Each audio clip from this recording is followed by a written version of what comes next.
Caregiving can sometimes feel like an impossible struggle.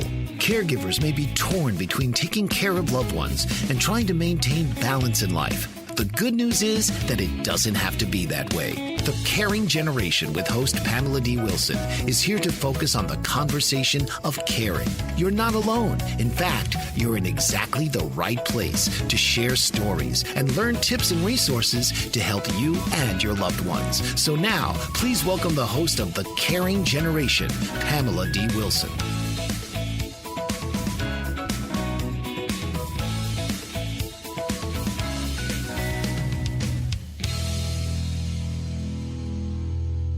This is Pamela D. Wilson, caregiving expert. I'm your host. You're listening to the Caring Generation radio program, coming to you live from the BBM Global Network, Channel 100, and TuneIn Radio. The Caring Generation focuses on conversations about health, well-being, caring for ourselves, loved ones, work-life balance, and everything in between, all tied together with a little humor and laughter that are essential to being a caregiver. Take the Caring Generation with you wherever you go on Apple Podcasts, Google Podcasts, Pandora, iHeartRadio, Spotify, Spreaker, Stitcher, SoundCloud, CastBox, and more. You can share the program with your elderly parents and your family members. All you have to do is download a podcast app to their cell phones and show them how to listen. Sometimes our elderly parents don't know how to do all these technology things, and we as the younger generation can help them. It's the perfect way to help begin conversations about caregiving by letting me do the talking for you. This week, we'll be answering the question, is health care for getting the elderly, and not only the elderly, but middle-aged adults and even women? How many of you notice that you are fortunate to get 15 minutes at a doctor's appointment? Sometimes you leave and you feel like your questions weren't even answered. As we age, we have more chronic diseases like high blood pressure, arthritis, breathing concerns, diabetes, and other health issues. Healthcare bias can make it more difficult to get the medical care that we want. On this show for caregivers and aging adults, we will talk about whether doctors neglect older patients. We will also talk about why getting attention and treatment can be difficult from the healthcare system. Not all doctors have the skill or the patience to serve the middle-aged and elderly population. In the second segment of this hour, we'll visit with special guest Dr. Mary Wyman from the University of Wisconsin. Hello, Wisconsin, to answer the question, is the healthcare system biased against care for the elderly? Dr. Wyman has a PhD in clinical psychology and a minor in neuroscience. Her focus is aging research that includes mental health in the elderly, depression, coping with chronic illness, and healthcare decision-making. She also works with the VA Medical Center in Wisconsin. Let's start by talking about the frustrations of not feeling well and trying to manage health conditions. When we notice ongoing health concerns that don't get better, rather than ignoring them or hoping that they are going to go away, we should see the doctor. The same is true for our elderly parents. When we don't feel well or we have a nagging ache or pain, this really is the time to make a doctor appointment. By being proactive and diagnosing concerns early, we save ourselves years of poor health in the future. The gap between the healthcare system and potential healthcare bias does bring up the question, do doctors neglect middle-aged and older patients? It's better to prevent situations from advancing and becoming more serious instead of reacting after an issue, like a heart attack, a stroke, or a hip fracture. Let's talk about the healthcare system and why being proactive can be difficult. If you are Medicare eligible, it can be difficult to find a new doctor who is accepting Medicare patients. If you have an Advantage or managed health insurance plan, you still may find it difficult to find a practice that will accept you as a new patient, or there could be a really long waiting list. The healthcare system doesn't have enough providers. There aren't enough geriatricians to treat older adults. Why? It's the time and expense of medical school. If you think about it, becoming a doctor takes a bachelor's degree, that's 4 years, then tack on another 3 to 5 years of training. Education costs between $200,000 and $300,000, sometimes more. Specialty programs like geriatrics can add another year to medical school. Some students just can't afford the cost of medical school and the loans that have to be repaid. And the time and cost of medical school can lead us to believe that healthcare is forgetting the elderly. Did any of you see the 60 Minutes program? It was a few weeks ago featuring the NYU School of Medicine giving tuition-free education to medical students willing to work in rural or low-income communities. We need this for geriatrics so that there will be more geriatricians available. Primary care physicians want to be helpful, but they may be uncomfortable going beyond their expertise to provide medical treatment or make recommendations that are beyond their skills. If you were with me for the Caring Generation show called The Signs of Dementia Checklist, we talked with Dr. Jonathan Graff Radford about the value of seeing specialists. This related to memory loss, but really there is value in seeing specialists. If you missed that show, you can catch the podcast replay on my website, PamelaDWilson.com. Specialists are beneficial for advanced and complicated medical conditions. When I managed care for my clients, I always made the extra effort to request a referral to a specialist. All you have to do is ask. Specialists allowed my clients to get more thorough care. I attended the medical appointments, but what the healthcare system doesn't want you to know is that some insurance plans reward the primary care doctors not to refer out to specialists. This, in my opinion, can be healthcare bias because it can lead to situations where doctors neglect older patients. Ask for a referral to a specialist. If your doctor doesn't agree, ask if they are paid not to refer you. They might be surprised about you asking that question. Another area involved in the question of is healthcare forgetting the elderly are chronic diseases. Chronic diseases benefit from seeing a specialist. So for your heart, a cardiologist, breathing, a pulmonologist, diabetes, an endocrinologist, kidney disease, a nephrologist, arthritis, a rheumatologist, and a neurologist for memory loss. Specialists may be viewed as one more medical appointment by an elderly parent and you as the caregiver. Because you are the person who has to take that time off work, you have to drive, accompany your parent. It can be time-consuming. But if you can see a specialist, you will be amazed by their knowledge. Their advice and their recommendations to treat conditions can lessen your worries. Specialists have the expertise and the insights about complicated diseases that primary care physicians don't have. You have that opportunity to use their experience to ask questions, to ask about the consequences of a diagnosis, to find out about medications, to learn everything that you need to know so that you or your elderly parent don't end up in the hospital or your health conditions worsen. In the second half of the show, we will continue answering the question, is healthcare forgetting the elderly? I'll share real-life experiences about healthcare bias. When doctors neglect older patients, you'll realize how important it is to advocate for yourself and an aging parent or a spouse. Coming up after the break, Dr. Mary Wyman from the University of Wisconsin and the VA Medical Center to answer the question, is the healthcare system biased against care for the elderly, and might family caregivers have a similar bias? This is Pamela D. Wilson on the Caring Generation, live on the BBM Global Network, Channel 100 and TuneIn Radio. Stay with me. We'll be right back.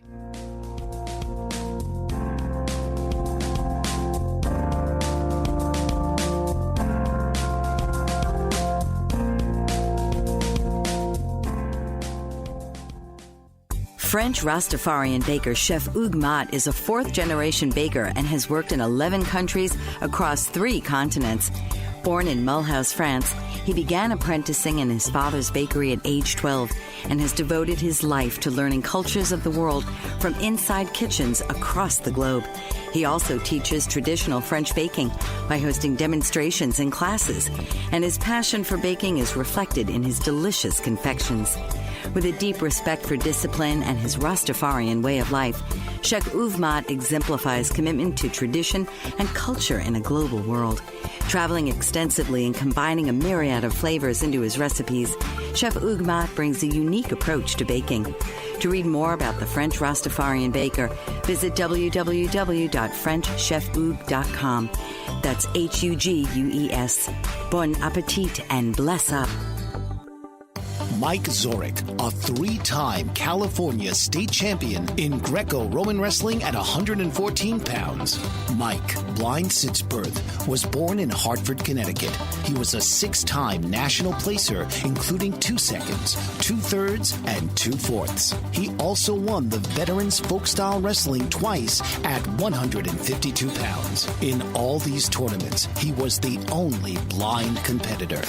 Nancy Zorich, a creative spirit whose talents have taken her to the stage and into galleries and exhibitions in several states. Her father, a commercial artist who shared his instruments with his daughter and helped her fine-tune her natural abilities, influenced her decision to follow in his footsteps. Ms. Zorich has enjoyed a fruitful career doing what she loves. Listen Saturday mornings at 12 Eastern for the Nancy and Mike Show for heartwarming stories and interesting talk on the BBM Global Network.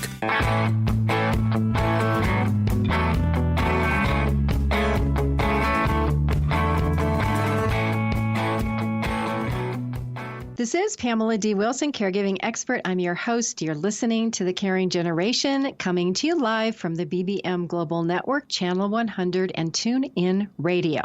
We're back to answer the question, is the healthcare system biased against care for the elderly? Dr. Mary Wyman from the University of Wisconsin joins us. Dr. Wyman, good evening. Good evening. Glad to be here. Thank you. So let's talk by having you share the definition of ageism. Sure. Well, ageism is an ism, just like racism or sexism. It means bias against someone because of one characteristic, and kind of generalizing that bias or that negative attitude to the entire group. So in this case, it's bias against someone because of their age. And that's usually directed at people who are older rather than younger, although I think there can be bias both ways. Sometimes people have negative thoughts about teenagers, for example. But as we're talking about bias against aging or older adults, you know, it's a very interesting type of ism because it's the one ism that could affect all of us if we're lucky enough to live to old age.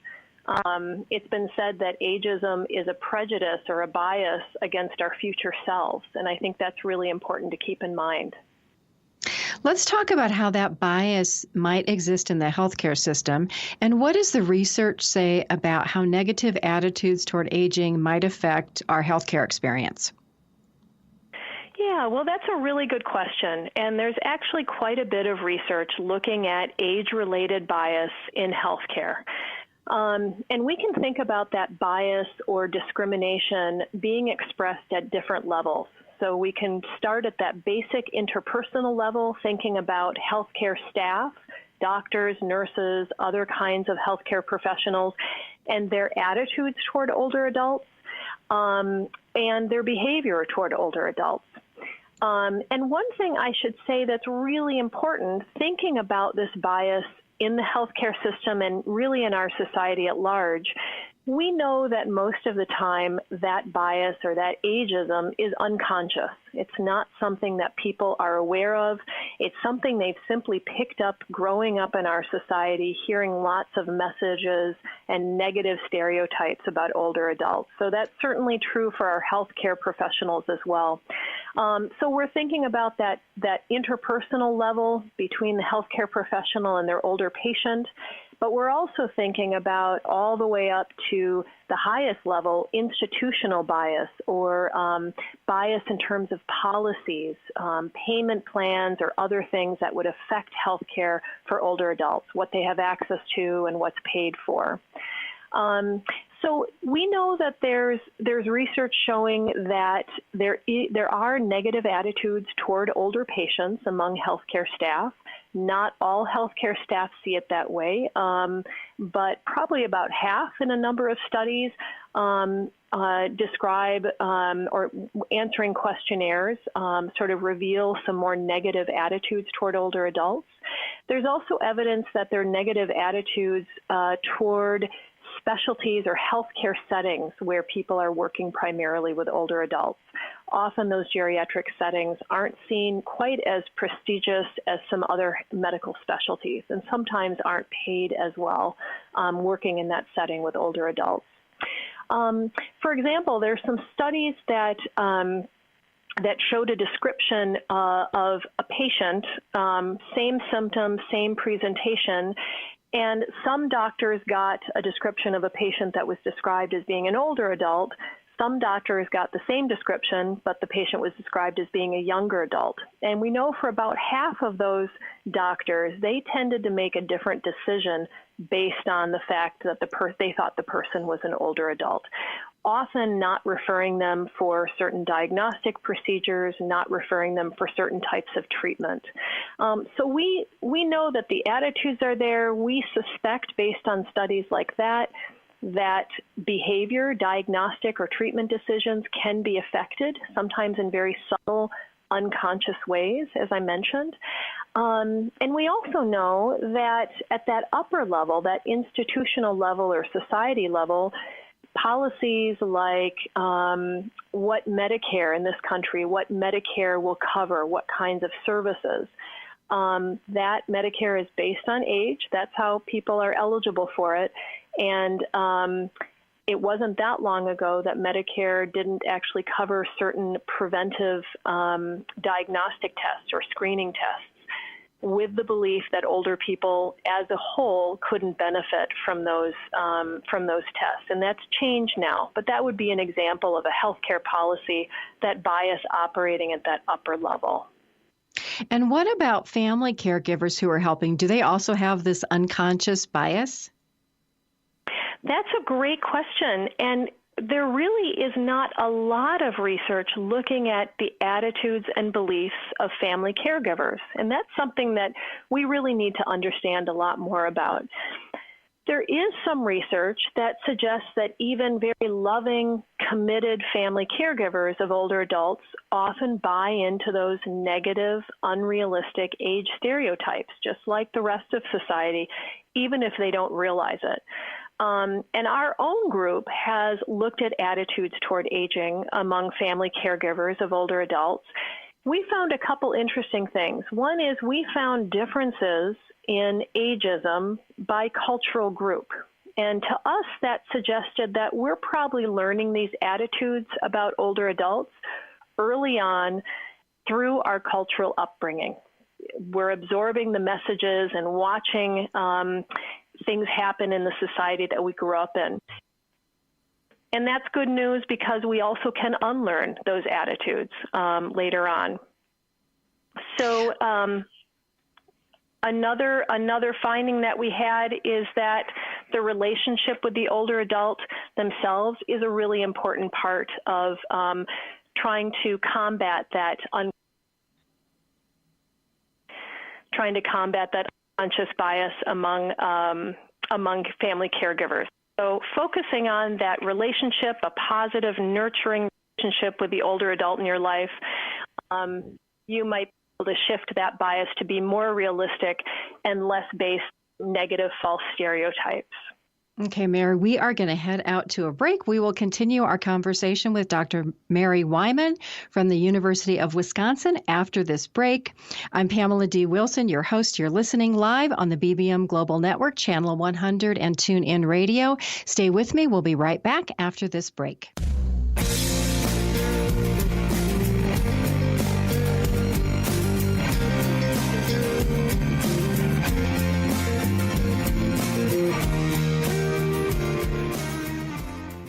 According to the American Nurses Association, there are approximately 3.5 to 4 million nurses in the United States. So where do all these nurses work? What kind of roles do they have? What kind of education and training help to prepare them for so many different settings? What kind of impact do nurses have on patient outcomes? The World Health Organization has announced that 2020 will be the year of the nurse, honoring the 200th birth anniversary of Florence Nightingale. An international initiative called Nursing Now is underway to raise the profile of nursing. The National Academy of Medicine has convened a committee to create the Future of Nursing 2020 to 2030 that will focus on how the nursing profession can create a culture of health, reduce health disparities, and improve the health and well-being of the U.S. population. Learn more and join Joyce Batchelor on All About Nursing, Wednesdays from 7 to 8 p.m. Central Standard Time on the BBM Global Network. Attorney Renee Marie Smith is changing the way we sell real estate. She wrote a series of books called My Short Sale Guru Guides for all real estate practitioners. Whether you're a homeowner wanting to understand the process, an agent who has been handling short sales for years, or an industry analyst wanting to know how short sales impact your business, Renee uses her vast real estate experience to take a comprehensive look at the recent market phenomena while relaying it in an easy-to-understand format. Through her company, Smith Title Services, Renee has counseled thousands of short sale participants and processed in excess of 1,000 short sales. Her knowledge is transformational for real estate professionals and laymen alike, and her live presentations provide people the opportunity to ask specific questions about their issues. Buy her books and schedule her to speak at your next event. Visit www.smithtitleservices.com or call 305-705-3428 or email her at renee@smithtitleservices.com. Isn't it time to sell your property today? Learn the My Short Sale Guru way.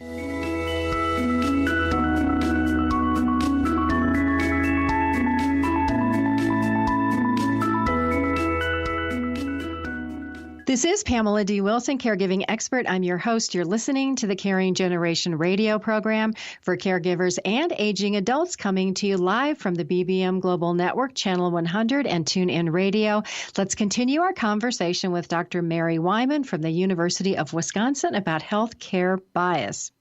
Dr. Wyman, so let's talk about areas like memory loss, depression, and pain that might be undertreated because, like you previously said, doctors will look at a person as being older and they think, well, maybe they don't need treatment. Yeah, well, that's a really good question. I don't think it typically happens in that obvious of a way. I think stereotypes about aging are absolutely part of the problem, I think, in healthcare, in identifying and diagnosing. Sometimes older adults themselves, family members, sometimes even healthcare professionals buy into that stereotype that normal aging means memory loss. Normal aging means being depressed. Normal aging means experiencing bodily pain. And we know that all of those, memory loss, depression or mood problems, pain, once they're beyond a certain point, they're not normal aging and they really should be evaluated. And there are treatments and things that older adults themselves can do to make those problems better.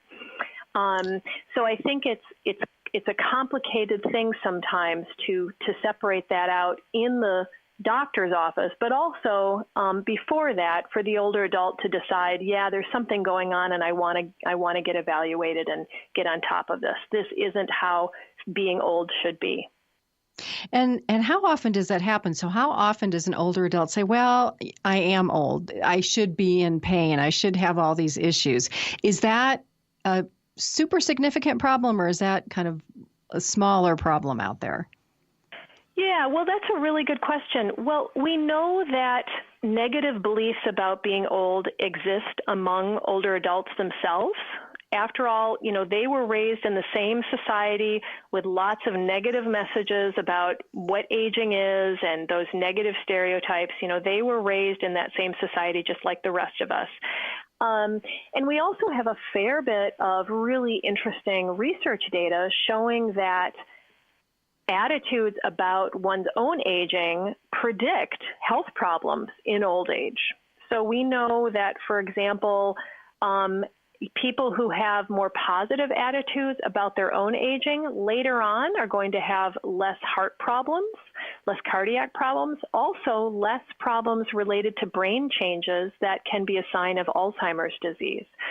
So positive attitudes or not buying into those negative stereotypes seem to be protective in some ways, and that's really important to keep in mind. So we know that older adults will tell themselves, I'm old, I buy the stereotype, this is how it is, I just have to suffer through it. And that's absolutely not true. How we perceive aging really does influence our health. It influences the choices that we make about our health. And the absolute most important thing is for older adults and their caregivers to be informed about what normal aging really is and what it isn't, and to seek help when there's a problem there that could be treated or managed to have better quality of life. You know, there's a shortage of geriatricians out there. What are your recommendations for how elderly adults can get care if they live in rural areas? Oh, that's a great question. Really, really important. There is a shortage of geriatrics trained health providers, and that's one of the challenges that the healthcare system has in serving older adults, especially in areas outside of those big cities. So one thing I want to mention is the Veterans Affairs healthcare system. That's where I work. The VA serves eligible veterans across the country and has done an amazing job doing outreach to veterans who live in more remote areas. They use technology and other approaches to make sure that they get really high quality geriatric care, even to those rural areas. The other thing I want your readers to, or your listeners, to think about is finding out from the county or state area agency on aging about healthcare options where there may be a geriatrician or a geriatrics trained provider. You can also ask at the senior center what they know about healthcare options. And organizations like the Alzheimer's Association, they're all over the world. They have chapters in many, many cities and state-level organizations in every state in the United States. They are a great resource if there are questions about memory loss and questions about where could I go to get some memory loss to get an evaluation? How do I know if this might be memory loss that's significant and needs to get looked at?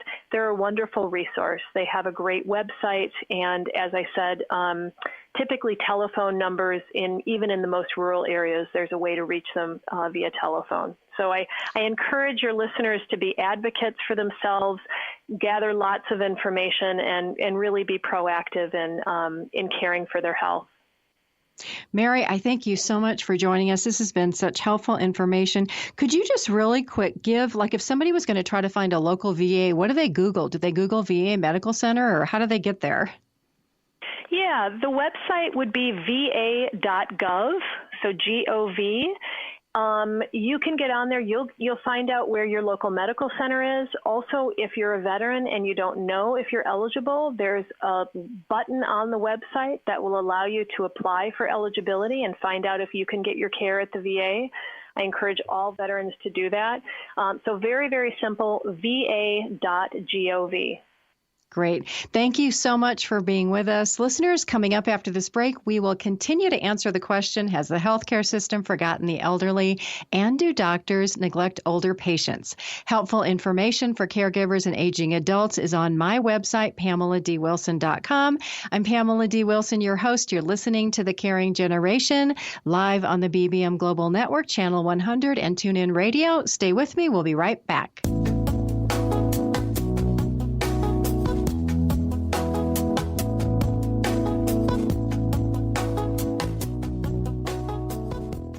Dr. RC will share extraordinary resources and services that promote educational success, as well as making a difference in the lives of all social workers, as well as the lives of children, adolescents, and teens of today. She will have open discussions addressing many of the issues that we face about our youth and how being employed in the uniquely skilled profession of social work for over 18 years has taught invaluable lessons through her personal experiences. She will also provide real-life facts, examples, examples and personal stories that will confirm that why serving as a child advocate is extremely beneficial when addressing the needs of the whole child. Listen live Saturdays, 10 a.m. Eastern on the BBM Global Network and tune in radio as Dr. RC will provide thought-provoking information that will empower, encourage, and strengthen students, families, and communities across our nation. You can also visit her at soarwithkatie.com.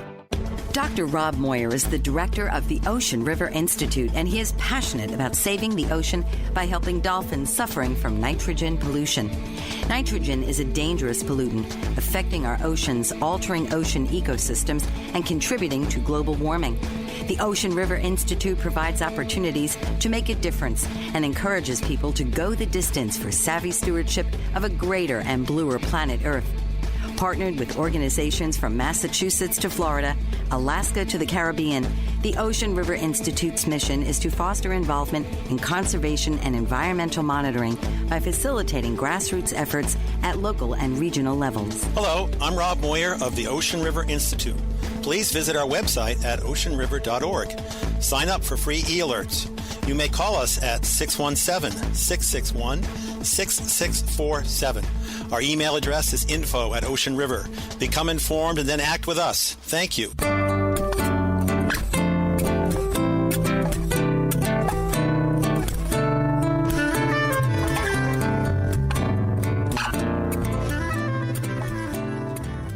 This is Pamela D. Wilson, caregiving expert. I'm your host.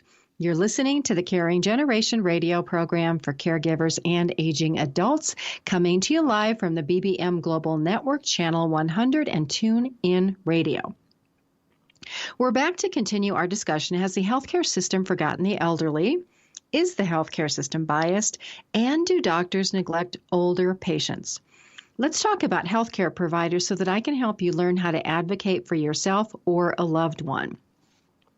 If you listened to the Caring Generation show a few weeks back, Why is Caregiving So Exhausting? We talked about the fact that caregivers will continue to do more.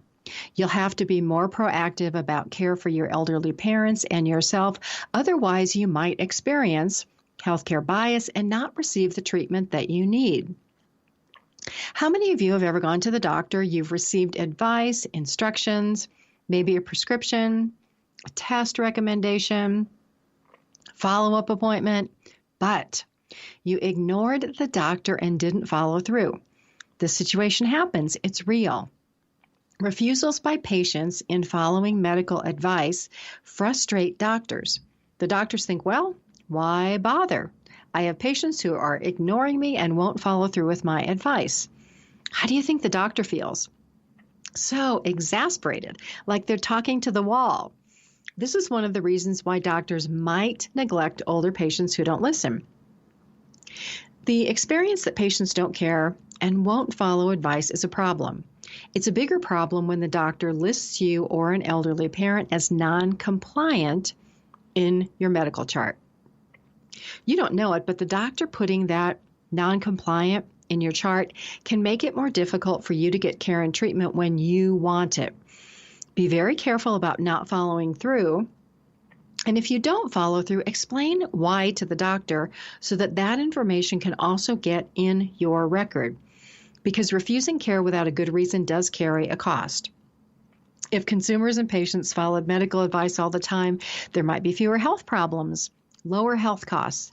The problem is we all think that good health lasts forever, and we are surprised when it does not. Once you start experiencing some aches and pains, and I laugh because I have a few aches and pains, you'll realize this to be a fact.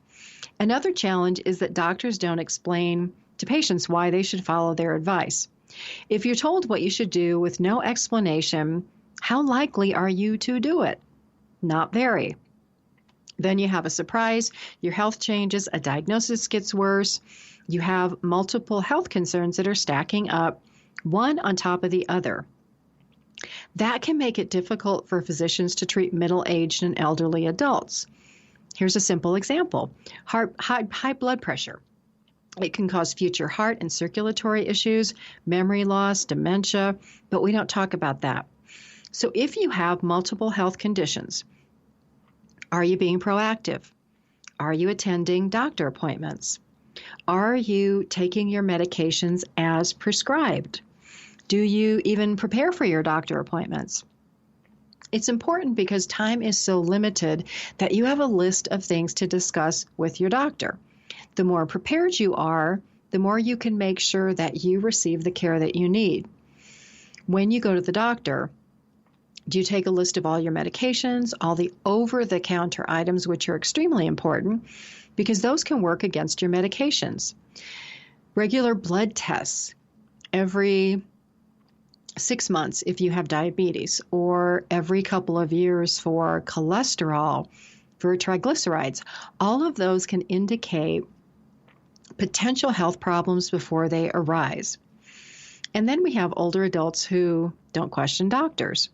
Some doctors do have big egos. They are offended if you bring in some article from the internet, or if you ask questions, or if you question their recommendations. It's your right as a patient to ask. If you're not satisfied with a recommendation, or you don't feel that your doctor is explaining information well enough, you can always get a second opinion. I've had many circumstances where the second opinion was actually better than the first opinion and a better treatment option. There are situations where doctors have different opinions based on their experience, like Mary talked to us about. The goal is to be informed. It's to understand your care and the recommendations for your care. Ask questions, ask for a second opinion if you are in doubt, so that you have peace of mind that you are making the right care decision for yourself or an aging parent or a spouse, because some medical decisions, they can't be reversed. Also, if you have a power of attorney appointed for your medical care, involve that person in your decision-making process. Surgery or extensive treatments can put you in a position of needing somebody to advocate for you. That person to advocate, it's your medical power of attorney. And if you have multiple health conditions and you haven't appointed a medical and a financial power of attorney or completed your living will, what are you waiting for? The time is now. What if something horrible happens and you're in the hospital and you can't make decisions and you have no one to make those decisions for you? There are articles about power of attorney on my website, in my Caring for Aging Parents blogs. Replays of all of the Caring Generation radio shows and the show transcripts are on my website at PamelaDWilson.com. Please share the show with your family, your elderly parents, everybody that you know, so that we are all better informed and not surprised about health, well-being, and all things caregiving related. The guests that I have on the show are here to educate you, to help you learn, and to provide resources for you. You can also follow me on social media. On Facebook, I do daily live videos. You can follow me there. My page is PamelaDWilson.page. On Twitter, I am Caregiving Speak. On Instagram, I am Wilson Pamela D. And on LinkedIn, I am Pamela D. Wilson, Caregiver Expert. Please do help your parents with some technology. Download a podcast app off the internet where they can listen to the Caring Generation. Sometimes it takes somebody else to start that conversation for you, because sometimes our elderly parents, believe it or not, do not want to listen to us as their children giving them healthcare advice, but yet they will readily listen to someone else. This is Pamela D. Wilson, Caregiving Expert. I'm your host. You are listening to the Caring Generation live from the BBM Global Network, Channel 100 and TuneIn Radio. Stay with me. We'll be right back.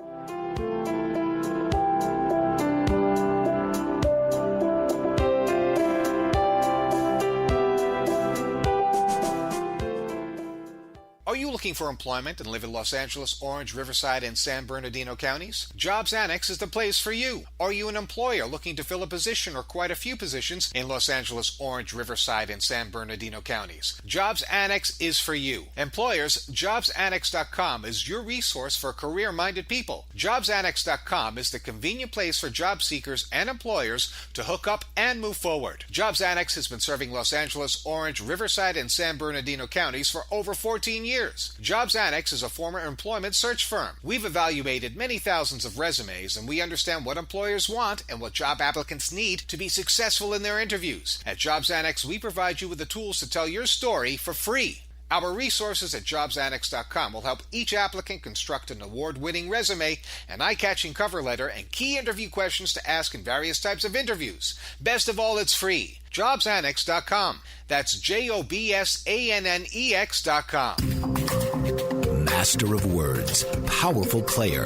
What life-changing words can Dr. Janet Smith Warfield pull out of her magical toolbox that just might mysteriously open a door you never knew was there? A door to free yourself from fear forever. Transform your rage into right action. Release your guilt. Position you into a life of freedom, purpose, passion, power, and peace. All quite suddenly, unexpectedly, and almost miraculously, with no effort on your part. Join Dr. Janet every Monday at noon Eastern on Dancing with Words, Dancing with Wisdom on the BBM Global Network as she and her guests show you how words map our experiences, immersing you in a sound bath that relaxes your muscles, opens your mind, and supports you in co-creating your extraordinary life.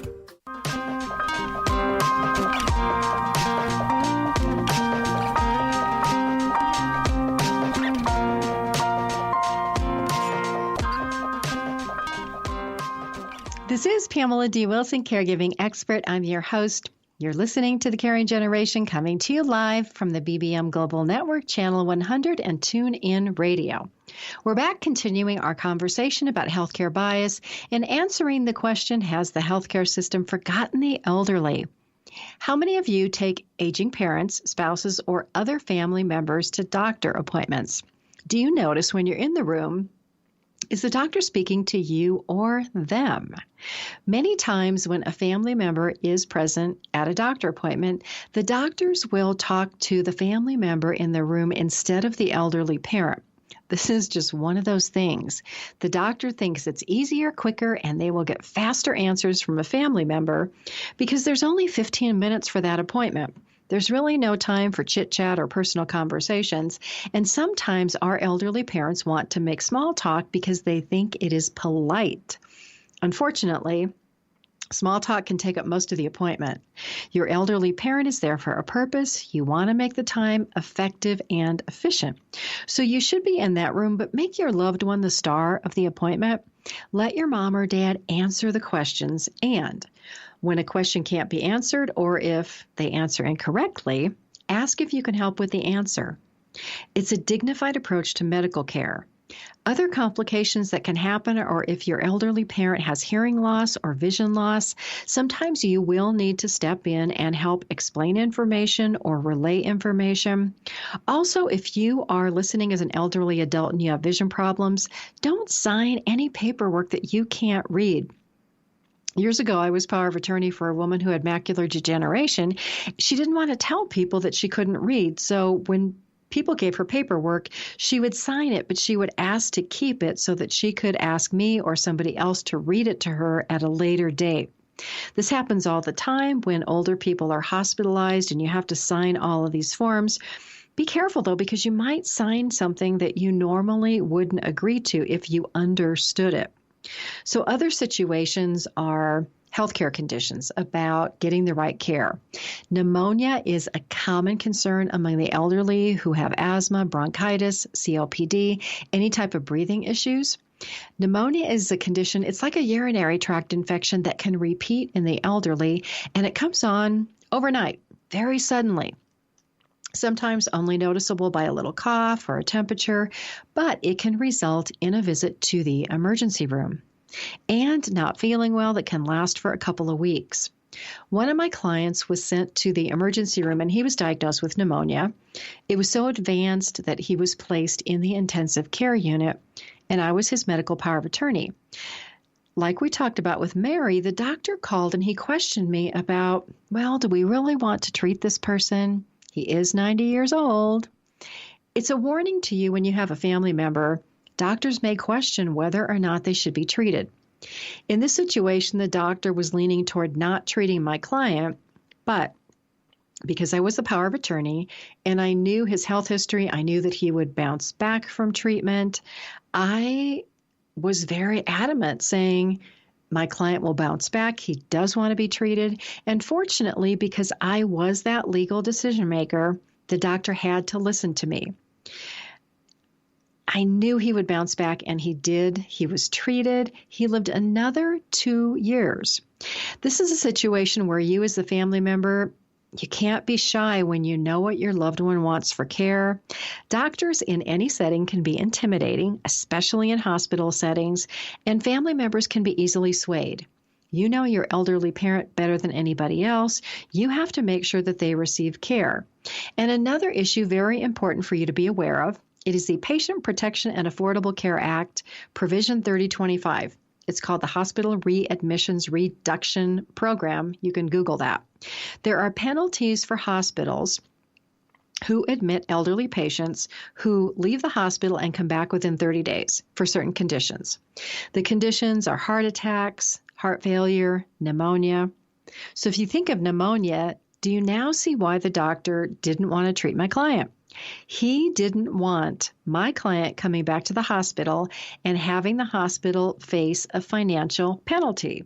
He was more interested in the hospital's finances and not the care of my client. Continuing on that list of conditions, hip and knee replacements, heart bypass surgery. The goal of hospitals today is to get elderly patients in and out as quickly as possible. If they can find a way to keep an elderly person only for a few hours and send you home, that is their goal. When an elderly person goes to the emergency room, there is being admitted and there is being on observation. It's different by state. Here in Colorado, where I live, there are hospitals that have built entire observation wings so the patients don't know if they're admitted or not. The goal is that if that hospital doesn't admit you, but keeps you on observation, and you do come back within 30 days, they can't be financially fined. The downside, though, for the consumer is that some insurance companies require admission and minimum stays of 1 to 2 to 3 nights to be able to go for physical rehabilitation, which some individuals need to be able to regain their strength and their well-being and be able to stay at home. If you have an elderly parent or a spouse who is hospitalized, make sure that you ask the question, is my parent admitted or are they on observation? And then start asking questions. Make sure that you understand the differences and the consequences, because sometimes being on observation, patients actually pay more. It's important to know about how all of these situations work so that you can make sure that your elderly parent is getting the best care that they possibly can. You can do this by sharing the Caring Generation with others. Podcast replays of all of the Caring Generation shows are available on my website, PamelaDWilson.com, along with all of the show transcripts there for you to read. And again, I suggest if your parents have a cell phone, find a podcast app, whether it's Apple or Google, one of your favorite ones, add the show so that they can listen. After this break, I'll share another story about the importance of advocating for loved ones to make sure that the healthcare system is not forgetting the elderly. Learning to advocate for yourself or loved ones is so important. I'm Pamela D. Wilson, your host. You're listening to The Caring Generation live from the BBM Global Network, Channel 100 and TuneIn Radio. Stay with me. We'll be right back.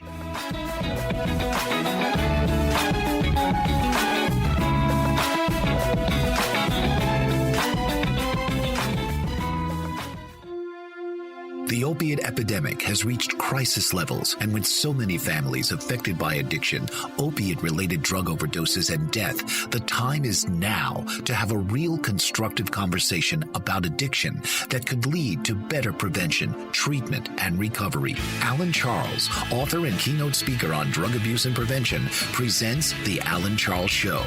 Alan brings a message of hope, sharing his unbelievable story of surviving a 24-year addiction to cocaine and and highlights from his memoir, Walking Out the Other Side, An Addict's Journey from Loneliness to Life. His raw honesty and courageous heart breaks the stigma of addiction and offers a unique perspective into the mind of an addict. Join Alan each week as he brings his listeners to a true understanding of the grip of addiction. It is only with this understanding that we can begin to heal.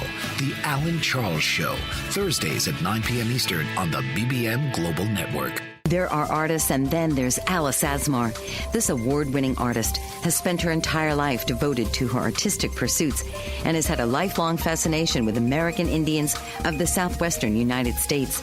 Her book, Dance to the Great Spirit, showcases her drawings and paintings inspired by sacred rituals of the Pueblo Indians, and 4 of her lithographs are in permanent collection at the National Museum of American History and the Smithsonian Institution in Washington, D.C.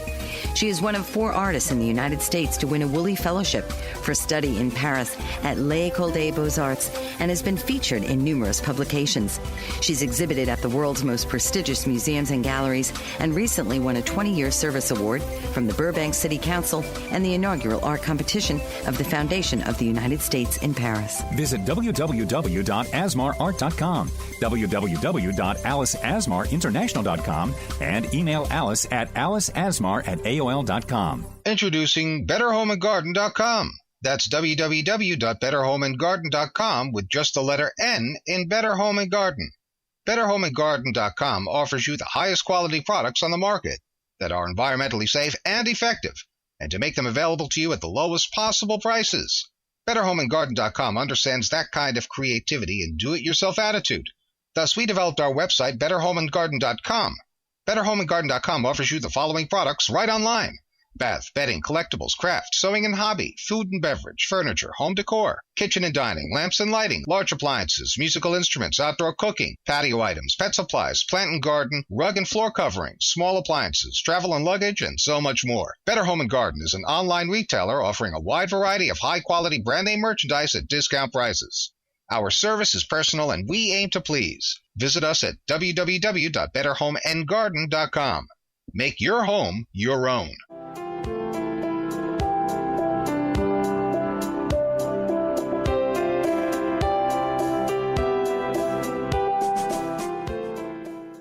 This is Pamela D. Wilson, caregiving expert. I'm your host. You're listening to the Caring Generation radio program for caregivers and aging adults, coming to you live from the BBM Global Network, Channel 100, and TuneIn Radio.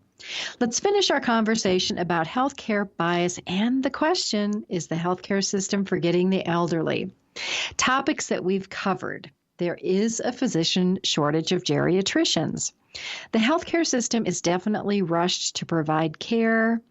You, as consumers, patients, caregivers, have to be more proactive than ever in researching health issues, asking questions, and advocating for care, especially as the healthcare system pushes more responsibility for care on family caregivers. If you have a loved one with dementia, be sure to attend all of their medical appointments. And if for any reason your elderly parent is sent to the hospital, do show up.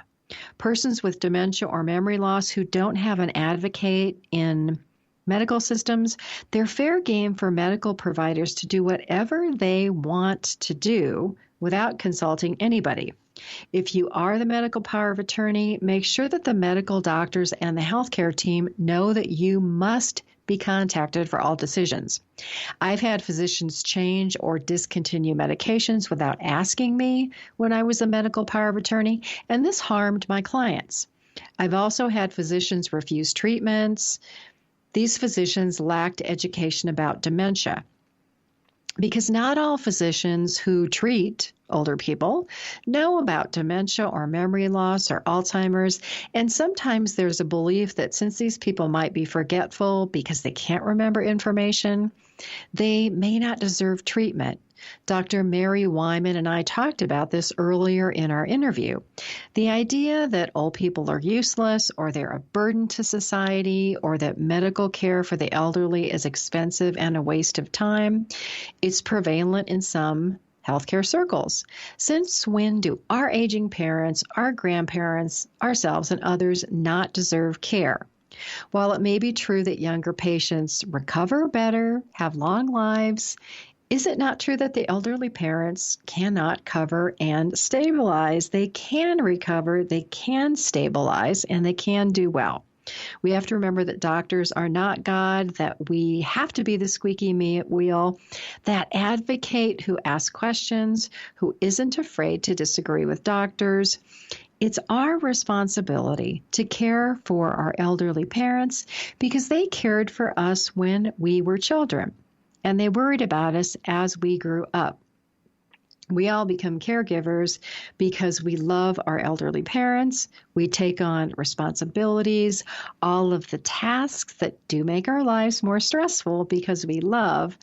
But it's up to us to make sure that the healthcare system doesn't forget the elderly and that it's not biased against care for us and our older parents, because one day we will all be old and we will want somebody to advocate for us.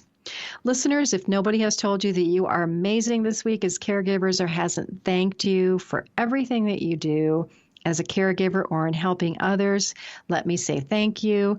Please do share this program. Add your favorite podcast app to the cell phone of your elderly parent or your family member and help them listen to The Caring Generation so that we can make caregiving, health, well-being, aging something that we talk about.